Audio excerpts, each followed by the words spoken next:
Hello everyone, welcome you all in my class The Nursing Daily World. स्वागत है आप सबका। आज हम लोग साइकोलॉजी यूनिट 3 का फॉरगेटिंग टॉपिक पढ़ेंगे। ज़्यादा टाइम वेस्ट ना करते हुए चलिए क्लास को स्टार्ट करते हैं। हमारा टॉपिक है फॉरगेटिंग। फॉरगेटिंग का हम लोग सबसे पहले डिफिनेशन। फॉरगेटिंग मतलब होता क्या है? मतलब भूलना, लॉस्ट ऑफ समथिंग परमानेंट और टेम्परेरी। यानी कि हम लोग किसी भी चीज़ को अगर परमानेंटली या फिर टेम्परेरी कोई चीज़ भूल जाते हैं, उसी चीज़ को हम लोग फॉरगेटिंग कहते हैं। अब अकॉर्डिंग टू मन 1967 के अकॉर्डिंग, मन एक साइकोलॉजिस्ट हैं जिन्होंने एक फॉरगेटिंग का डिफिनेशन दिया है 1967 में। Forgetting is the lost, permanent और temporary of the ability to recall और रिकॉग्नाइज समथिंग लर्नड अर्लियर।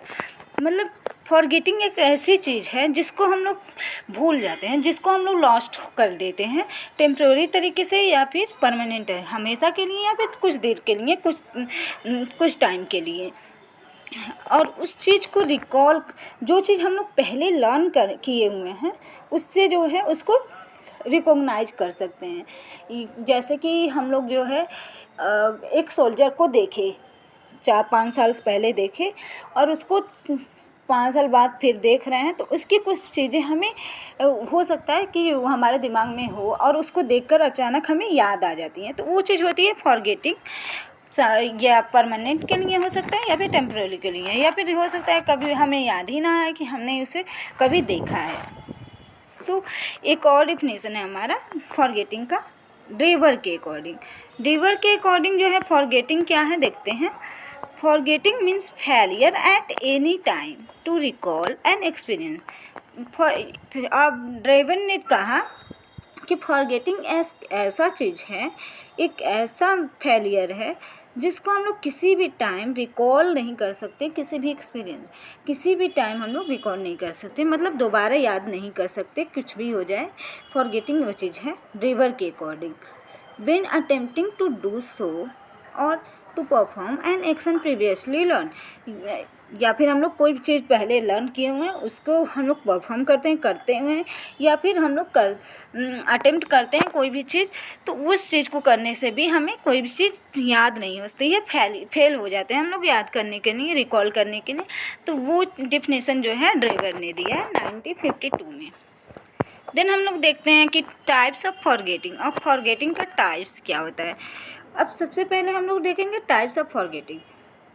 सबसे पहले तो हम आपको ये बता देते हैं कि मतलब कोई भी चीज़ अगर आपको लर्न करना, आपको अपने माइंड में बैठाना है, तो उसको सबसे पहले उसका जो हेडिंग है, जो इसका मेन पॉइंट है, उसकी मीनिंग को समझे।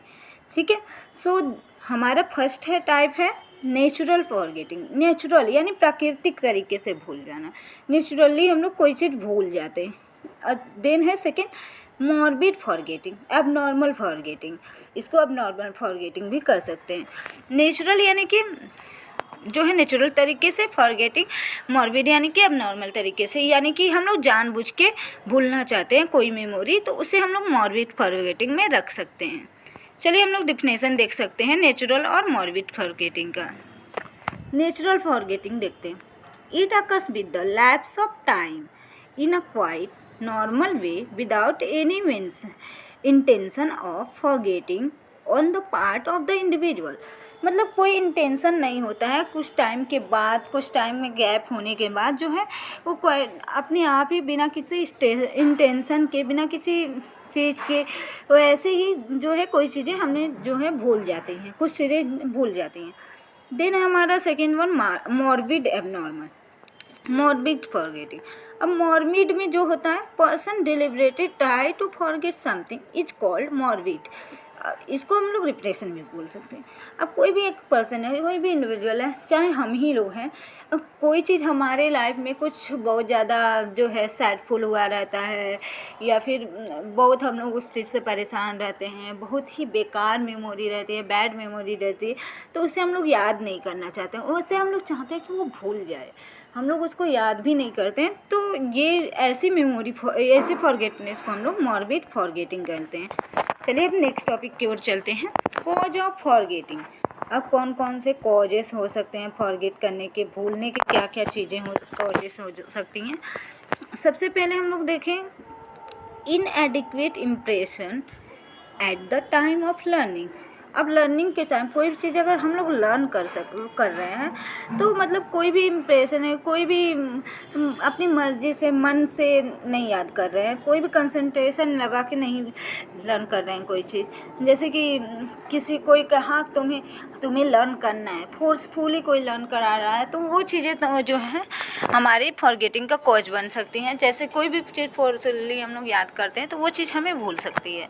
देन है लैप्स ऑफ टाइम। अब टाइम के गैपिंग हो जाता है, दोबारा रिवीजन नहीं होता है, बार बार उसको एक बार पढ़ा 2 साल पहले फिर 4 साल बाद देख रहा है तो कहाँ से याद रहेगा, तो नहीं याद रहेगा।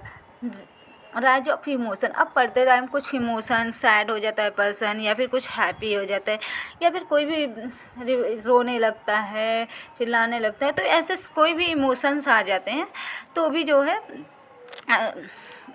एक कारण बन सकता है लर्निंग का, सही से लर्न नहीं हो सकता है। Poor health and effective mental. कोई भी अगर इलनेस रहता है या फिर कोई भी बीमार व्यक्ति रहता है, सिक व्यक्ति रहता है, तो वो जो है कोई भी चीज़ अच्छी तरीके से लर्न नहीं कर सकता। उसकी माइंड जो है एक जगह नहीं रहती है, डाइवर्टेड रहती है, वो इरिटेट रहता है, तो इसकी वजह से वो लर्निंग कोई भी चीज़ प्रॉपरली नहीं कर सकता और उसे भूल सकता है, और याद करेगा भी तो उसे भूल जाएगा। इनएडिक्वेट प्रैक्टिस ऑफ लर्निंग।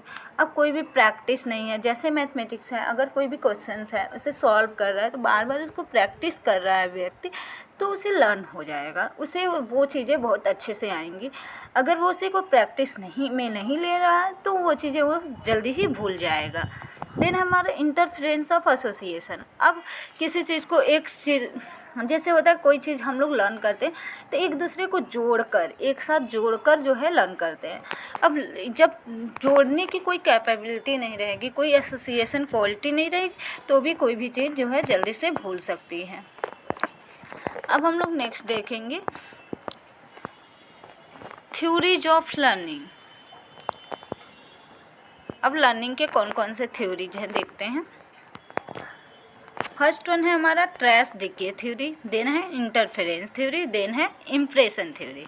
पहला थ्योरी है थ्योरी ऑफ फॉरगेटिंग है ये, not learning, theory of forgetting.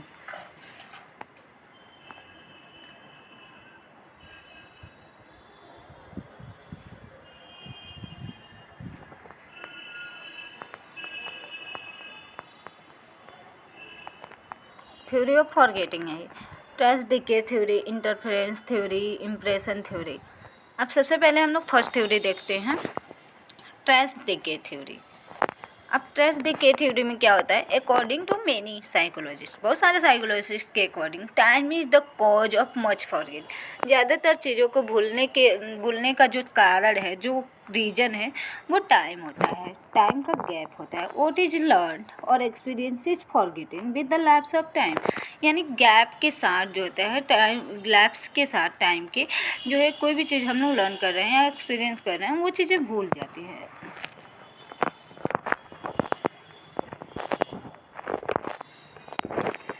Then है हमारा this process is explain through a process known as decay of the memory trace. अब इस प्रोसेस को हम लोग एक प्रोसेस में जो है डिफाइन करते हैं जिसको हम लोग trace decay of the memory trace बोलते हैं, decay of the memory trace. Then हमें it say that learning result in neurological changes, living trace will get weaker and finally fade away. अब लर्निंग जो होता है एक न्यूरोलॉजिकल चेंजेस होते हैं जिसमें इतना थोड़ा भी गैप होता है, थोड़ा भी छूटता है, तो वो इंसान जो होता है उसकी लर्निंग कैपेबिलिटी जो होती है वीक होते जाती है, वीक होते होते फाइनली फेड आउट हो जाती है, फेड अवे हो जाती है, यानी ख़त्म हो जाती है। With the passage of time through disuse, the memory trash will get weaker.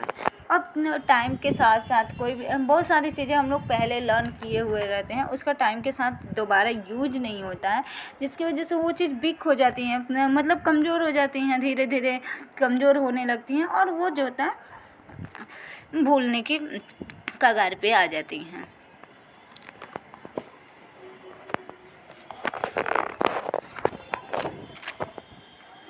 The conclusion of this is that the older an experience, the weaker its memory.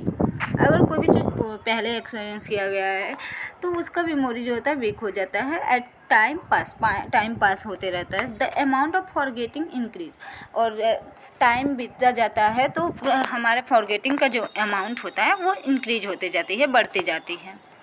Then हमारा इंटरफेरेंस थ्योरी. अब इंटरफेरेंस थ्योरी में क्या होता है? Interference theory, forgetting is the result of some memory interfere with others. Forgetting मतलब कोई ऐसी memory होती है जो बैड होती है, हमारे लिए अच्छी नहीं होती है, और दूसरी मेमोरी जो है अच्छी होती है. अब उससे लेकिन वो दोनों मेमोरी एक दूसरे से इंटरकनेक्टेड होती हैं, तो वो मेमोरी जो है हमें भूल जाती हैं. ऐसे मेमोरी को हम लोग क्या कहते हैं? Interference theory. ये प्रोएक्टिव इंटरफेरेंस, ये एक प्रोएक्टिव इंटरफेरेंस मेमोरी होता है. इंटरफेरेंस मतलब कोई चीज़ जो है बीच में रुकावट डालती है. Old memory interfere with the inability to remember new memory. अब पुरानी मेमोरी जो होता है नई मेमोरी को याद करने के लिए, नई चीज़ों को याद करने में जो है डिफ़िकल्टी शो करती हैं, प्रॉब्लम शो करती हैं. रिट्रोएक्टिव इंटरफेरेंस शो करती हैं. New memory interfere with the ability to remember old memory. Sorry, हो गया. देन है हमारा नेक्स्ट वन रिप्रेशन थ्योरी. अब रिप्रेशन थ्योरी जो है, इस थ्योरी को Freud psycho analytical school of psychology ने दिया. फ्रॉड द्वारा दिया गया है, साइकोलॉजिकल स्कूल ऑफ साइकोलॉजी द्वारा, psycho analytical school of psychology. Sorry. According to this theory, school is mental function that safeguard the mind from the impact of painful experience. इस theory के according जो है इस माना गया है, फ्रॉड ने बोला है कि मतलब स्कूल एक ऐसा मेंटल फंक्शन के लिए सेफगार्ड के जैसे, एक गार्ड जैसे वर्क करता है, जो हमारे माइंड को मतलब अफेक्ट करने से, पेनफुल एक्सपीरियंस से अफेक्ट करने से बचाता है. As a result of this function, we actually push the unpleasant and painful memory into the unconscious memory, and this leads to forgetting things. अब ऐसे फंक्शन की वजह से हम लोग जो है अपनी जो भी ख़राब मेमोरी होती है, अनप्लीजेंट, अच्छी मेमोरी नहीं होती है और पेनफुल मेमोरी होती है, उसे अनकॉन्शियस मेमोरी में डाल देते हैं, यानी कि उसको भूलने लगते हैं, धीरे धीरे फॉरगेट करने लगते हैं, और वो चीज़ें जो हैं धीरे धीरे हमेशा के लिए फॉरगेट हो जाती हैं. So thank you for watching, and please guys like, share and subscribe the channel. Channel को ज़रूर सब्सक्राइब करें, अपने दोस्तों के साथ ज़रूर शेयर करें. Thank you. आगे की नई टॉपिक को इनकी वीडियो अगर आपको चाहिए तो कमेंट में ज़रूर बताएं. Thank you.